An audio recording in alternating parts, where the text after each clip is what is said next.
Bayangkan kamu seorang tukang bakso yang biasa berkeliling di malam hari. Tapi malam itu, kamu justru masuk ke sebuah kampung yang tak pernah kamu lihat sebelumnya. Kampung yang penuh dengan misteri dan keanehan. Penasaran? Simak cerita seram ini sampai habis.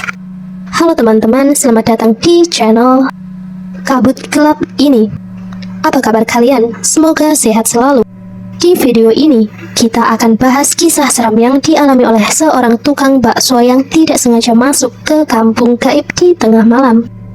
Jangan lupa untuk like video ini, subscribe jika kamu baru pertama kali mampir, dan aktifkan loncengnya supaya kamu gak ketinggalan kisah-kisah seram lainnya.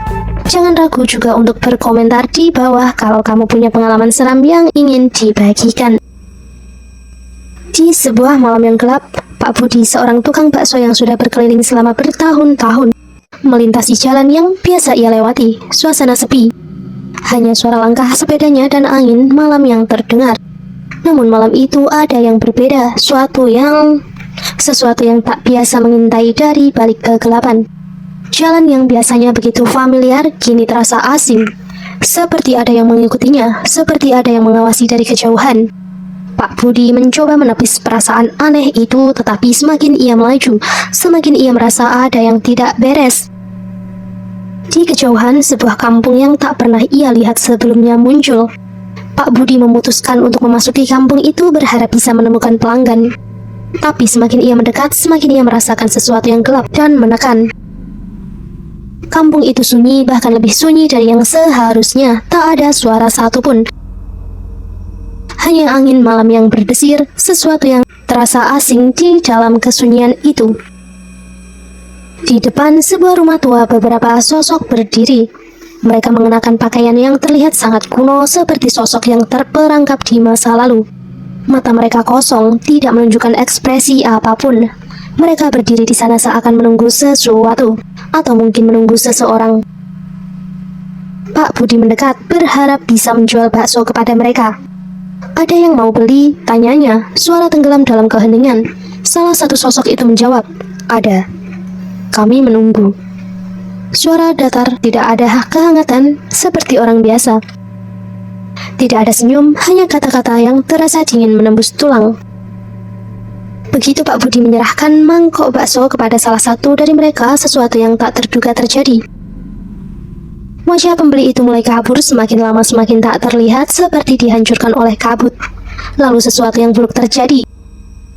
Suara tawa anak kecil yang keras terdengar dari dalam rumah yang gelap dan kosong. Tawa yang tidak bisa dijelaskan, tawa yang penuh kebingungan dan rasa takut. Pak Budi mulai merasakan dingin yang luar biasa. Punggungnya basah oleh keringat dingin dan seluruh tubuhnya menggigil. Ia berusaha mundur, tapi tiba-tiba jalan di depan matanya mulai berubah. Jalan yang familiar kini berliku-liku, seakan membawanya semakin jauh ke dalam labirin yang tak ada ujungnya. Semakin ia berlari, semakin ia merasa terperangkap. Tidak ada yang bisa dilihatnya selain kegelapan. Setiap langkah yang diambilnya terasa sia-sia. Kampung itu seakan menyatu dengan kegelapan malam, menelan setiap jejak yang ia tinggalkan. Terus berlari, namun langkahnya semakin berat. Pak Budi berdiri terpaku di persimpangan jalan itu, mencoba memahaminya, berusaha mencerna apa yang baru saja terjadi. Namun sebelumnya ia sempat bernapas lega. Sebuah suara halus terdengar di belakangnya. Suara langkah kaki ringan yang semakin mendekat, suara yang tidak biasa, tidak seperti suara langkah manusia. Pak Budi menoleh, dan di sana, di ujung jalan yang gelap, berdiri seorang perempuan muda yang sangat cantik. Pakaian putih yang dikenakannya tampak bersih dan sempurna, seolah baru saja keluar dari rumah. Walau di tengah malam yang sunyi, wajahnya halus, senyumnya begitu mempesona, hampir seperti dewi dari dunia lain. Namun ada sesuatu yang aneh dengan tatapan matanya. Perempuan itu mendekat, langkahnya tenang namun cepat, seolah ia tidak perlu berjalan melainkan melayang. Matanya menatap Pak Budi dengan intens, seolah menembus jiwanya. "Mas, ada bakso." Suara lembutnya terdengar begitu manis, hampir seperti bisikan yang memikat. Pak Budi merasa tubuhnya kaku, bibirnya sulit untuk bergerak. Sungguh ia tidak tahu mengapa, tetapi ia merasa ada yang sangat tidak beres dengan perempuan ini. Keindahan wajahnya yang sempurna tampak hampir tak manusiawi. Perlahan Pak Budi mencoba berkata, Iya, mau beli satu. Suaranya terbata-bata, tubuhnya mulai gemetar, seolah ada sesuatu yang tidak bisa ia pahami. Tapi perempuan itu hanya tersenyum lebih lebar dan saat ia mengambil mangkuk bakso dari tangan Pak Budi, keanehan itu mulai terlihat. Tangannya yang halus dan sempurna itu bergerak terlalu cepat dan dalam sekejap ia sudah mengangkat mangkok bakso itu dengan cara yang tidak manusiawi. Seperti tangan yang terlalu panjang seolah melampaui batasan tubuh manusia. Pak Budi mencoba mundur tetapi ia terperangkap. Matanya menatap dengan cemas ke wajah perempuan itu yang semakin mendekat. Lalu dalam sekejap ia melihatnya dengan jelas. Di bawah sinar lampu yang redup tampak ada sesuatu yang aneh di mata perempuan itu.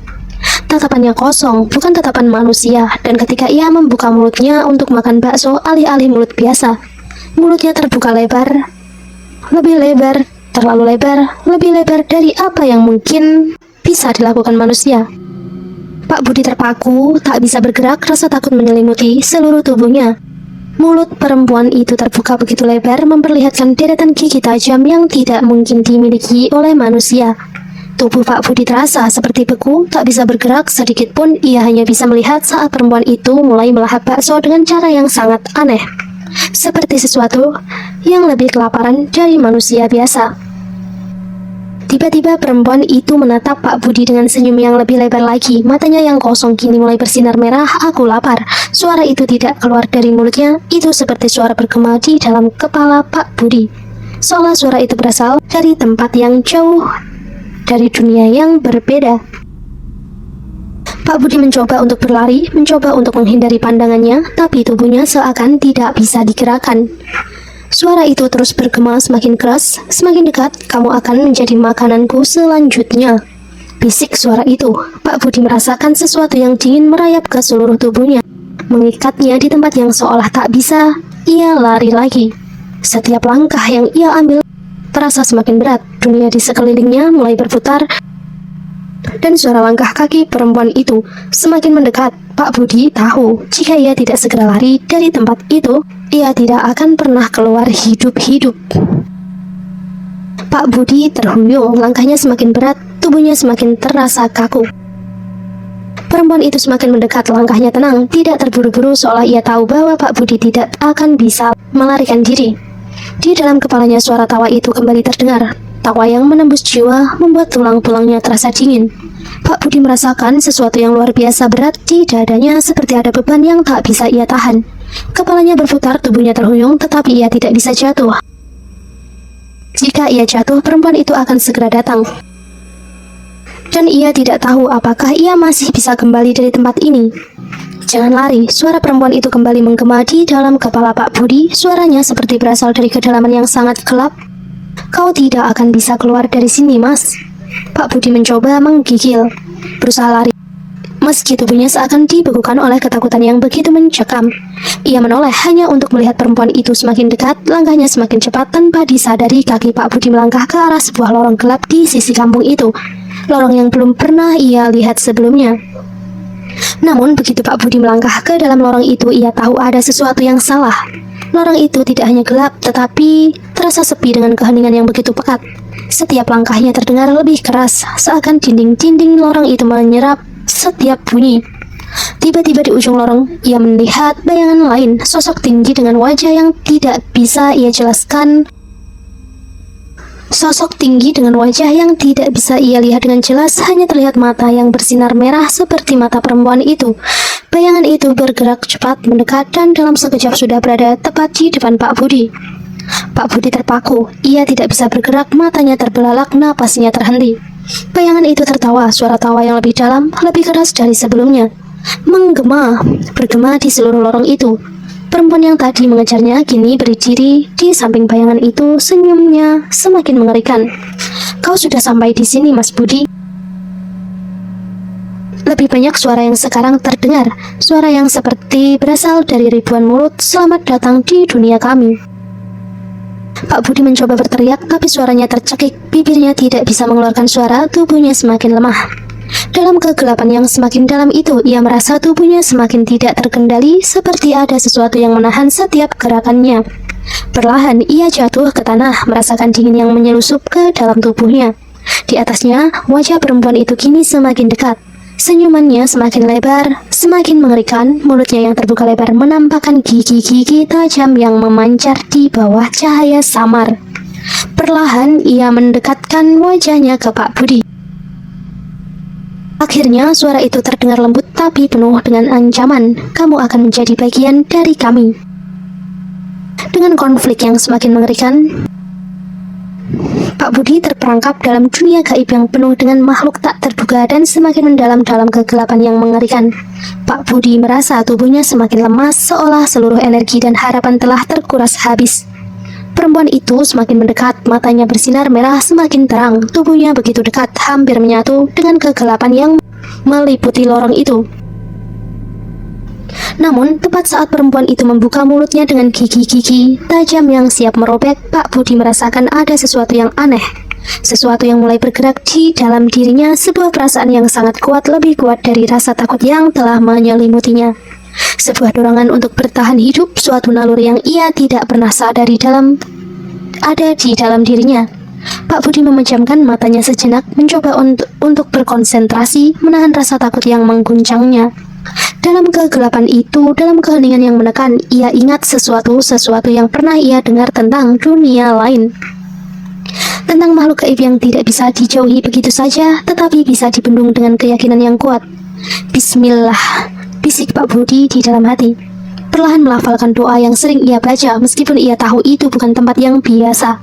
Ia menggenggam erat kedua tangan, mencoba untuk mencari pegangan di tengah kegelapan itu. Dalam dadanya, sebuah rasa takut yang sebelumnya menguasai, kini digantikan oleh sebuah tekad yang mulai membara.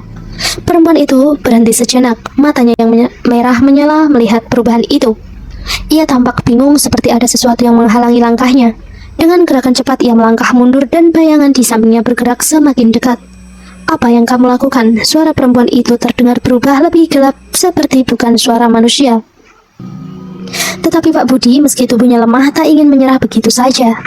Dengan segenap kekuatan yang masih ia punya, ia terus melafalkan doa meski dengan suara gemetar, aku berlindung kepada Allah. Kata-kata itu keluar pelan, namun sangat berarti. Ia berusaha menangkis rasa takut, berjuang untuk mempertahankan dirinya. Keadaan itu berubah dalam sekejap. Perempuan itu menjerit suara teriakan yang bukan manusia. Bibirnya yang tersenyum lebar tadi kini berubah menjadi raut wajah yang penuh kemarahan. Bayangan di sampingnya yang awalnya diam kini bergerak mendekati dirinya dengan cepat. Namun Pak Budi yang kini lebih kuat berdiri dengan penuh keyakinan. Ia merasa ada sesuatu yang lebih besar yang melindunginya, sesuatu yang jauh lebih kuat dari makhluk-makhluk yang ada di hadapannya. Dalam sekejap tubuh perempuan itu terlempar mundur dan bayangan yang sebelumnya bergerak mendekat kini membeku di tempatnya. Keheningan yang menakutkan itu akhirnya pecah dan terdengar suara gemuruh yang sangat keras, seakan seluruh dunia bergetar. Tiba-tiba lorong yang gelap itu mulai retak, seolah dunia itu sendiri sedang berpisah. Dinding-dinding yang tak terlihat mulai berlubang dan cahaya memancar dari celah-celah yang muncul. Perempuan itu menatap Pak Budi dengan marah, namun ada sesuatu yang berubah dalam dirinya. Sesuatu yang membuatnya ragu, sesuatu yang menandakan bahwa ia bukan lagi makhluk yang menguasai situasi. Pak Budi merasakan perasaan yang aneh, sebuah kekuatan yang seolah datang dari dalam dirinya, dari keyakinannya yang telah ia bangun di tengah kegelapan. Dengan satu langkah terakhir, ia melangkah maju, tidak mundur meskipun masih ada rasa takut yang menyelubunginya. Di depannya perempuan itu terhenti, tak bisa bergerak. Tetapi sebelum semuanya terjadi, Pak Budi tahu apa yang sebenarnya akan terjadi. Sebuah suara menggema di lorong itu. Sebuah suara yang datang dari tempat yang jauh dan sangat dalam. Suara yang tidak dapat dijelaskan oleh siapapun yang mendengarnya. Tiba-tiba di tengah kegelapan yang pekat, sebuah suara asing menggema. Jauh, namun jelas, suara itu menembus keheningan, suara yang penuh kedamaian dan kekuatan, suara azan. Dengan napas yang terengah-engah Pak Budi mendengarnya, suara itu seperti cahaya yang memecah gelap, seperti petunjuk yang datang dari dunia lain. Pak Budi yang hampir kehilangan seluruh harapan merasakan ada sesuatu yang berubah dalam dirinya. Ia mengikuti suara itu meski kegelapan masih mengelilinginya. Meski kakinya lemas, ia tetap melangkah. Setiap langkah yang ia ambil, suara azan semakin jelas terdengar, seakan membimbingnya keluar dari lorong kegelapan. Pak Budi tidak tahu berapa lama ia berjalan atau bagaimana ia bisa mengabaikan rasa sakit yang menggerogoti tubuhnya. Namun suara itu terus menuntunnya, seolah dunia ini memberikan jalan keluar untuknya. Kepercayaan yang ia pegang dengan erat, doa yang terus ia lafalkan, membawa dirinya menuju sebuah titik terang di kejauhan. Setelah melewati serangkaian kegelapan dan ketakutan yang menghantui, Pak Budi akhirnya menemukan sebuah jalan sempit yang dipenuhi cahaya yang memancar dari kejauhan. Itu adalah jalan keluar, jalan menuju keselamatan. Dan di ujung jalan itu ia melihat cahaya matahari pertama yang menembus pepohonan menandakan fajar hari baru. Namun sebelum ia bisa mencapai ujung jalan, tubuhnya mulai lemas, langkahnya terhuyung, dan di titik terakhir, Pak Budi jatuh tergeletak di tepi hutan. Tubuhnya yang lelah tak mampu bertahan lagi, suara adzan yang membimbingnya mulai menghilang. Seolah ia telah melewati batas yang dimilikinya, dan keesokan harinya Pak Budi ditemukan oleh warga desa tergeletak di tepi hutan, tubuhnya lemah tak berdaya, namun dengan senyum tipis di wajahnya. Pak Budi ditemukan di luar sana di tempat yang penuh misteri, di mana dunia gaib dan dunia nyata bertemu. Meskipun ia selamat, kejadian itu tetap menjadi sebuah misteri besar bagi dirinya dan orang-orang yang menemukannya. Apa yang sebenarnya terjadi di malam itu? Apa yang ia temui di kampung gaib yang hanya ada di dalam cerita-cerita? Hanya Pak Budi yang tahu, meskipun ia tak pernah benar-benar bisa mengungkapkan apa yang terjadi. Begitulah kisah Pak Budi, tukang bakso yang berani memasuki kampung gaib di tengah malam, sebuah perjalanan yang membawanya ke dalam kegelapan dan kemudian ke dalam cahaya. Namun apa yang ia alami tetap menjadi misteri besar dan yang tak terpecahkan. Mungkin ada banyak hal yang tak bisa dijelaskan oleh akal sehat, karena dalam hidup ini ada banyak hal yang hanya bisa dipahami oleh mereka yang mengalami sendiri. Terima kasih telah mengikuti kisah misteri ini. Semoga kita selalu diberi perlindungan dan keselamatan dalam setiap langkah kita. Jangan lupa untuk like, komen, dan subscribe untuk cerita menarik lainnya. Dan jangan lupa juga untuk selalu membaca sholawat sebagai bentuk perlindungan dan keberkahan. Sampai jumpa di cerita selanjutnya. Semoga bermanfaat untuk kita semua. Wassalamualaikum warahmatullahi wabarakatuh.